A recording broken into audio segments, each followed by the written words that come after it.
warahmatullahi wabarakatuh. Kembali lagi bersama saya Anggi Windasari Damanik. Nah, di video kali ini kita akan membahas mengenai balance sheet scorecard. Balance sheet dan scorecard. Nah, balance sheet atau berimbang berarti adanya keseimbangan di antara 4 perspektif dalam balance sheet scorecard. Yang pertama, perspektif keuangan. Yang kedua, perspektif pelanggan. Yang ketiga, perspektif proses bisnis internal. Dan yang terakhir, pembelajaran dan pertumbuhan. Arti scorecard adalah kartu yang digunakan untuk mencatat skor performance organisasi dan juga untuk merencanakan skor yang hendak diwujudkan di masa depan. Nah, jadi balance sheet scorecard ini adalah konsep manajemen yang membantu menerjemahkan strategi ke dalam tindakan.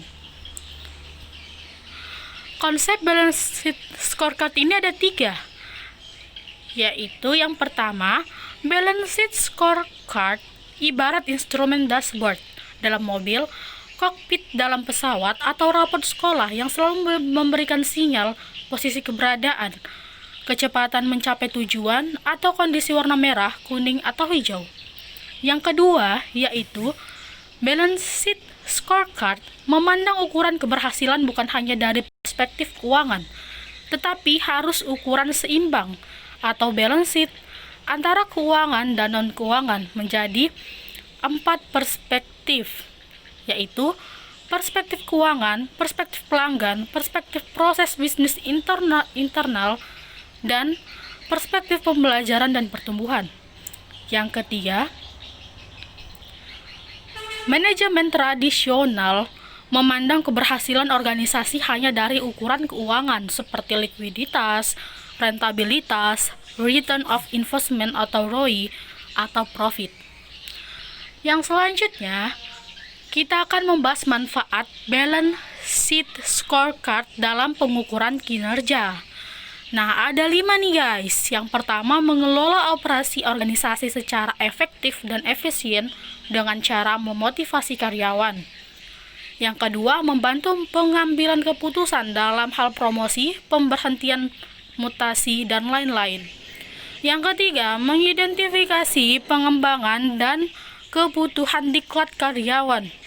Yang keempat, menyediakan umpan balik bagi karyawan mengenai bagaimana atasan menilai kinerja mereka. Dan yang terakhir, menjadi dasar bagi pemberian reward ataupun punishment. Lalu, balance sheet scorecard ini kan tadi ada 4 perspektif nih. Di perspektif keuangan ada pendapatan, biaya, laba bersih, arus kas, nilai aset. Dan di perspektif pelanggan ada kepuasan pelanggan, loyalitas pelanggan, market share atau penguasaan pasar, dan kekuatan branding. Dan di perspektif proses internasional ada persediaan, pesanan, alokasi sumber daya, siklus waktu, pengendalian mutu. Dan di perspektif pertumbuhan dan pembelajaran ini ada kepuasan karyawan, perputaran karyawan, kompetensi karyawan, serta pendidikan karyawan. Nah, setiap perspektif memiliki 4 komponen penting nih. Apa aja tuh? Yang pertama, tujuan atau objektif. Yang kedua, ukuran atau indikator. Yang ketiga, target. Dan yang terakhir, inisiatif atau langkah upaya. Keempat komponen utama ini diterjemahkan dan diarahkan oleh vision dan strategi. Lalu, ada tahap-tahap implementasi balance sheet scorecard. Ada 11 tahap nih. Yang pertama, visi dan misi. Yang kedua, tujuan. Yang ketiga, peta strategi. Yang keempat, bobot. Yang kelima, sasaran strategi. Yang keenam, indikator kinerja utama. Yang ketujuh, program kerja. Yang kedelapan, target. Yang kesembilan, realisasi. Yang kesepuluh, skor. Dan yang terakhir, rekomendasi kebijakan organisasi atau RKO. Nah, pembahasan kita sampai di situ dulu ya guys. Terima kasih sudah mendengarkan.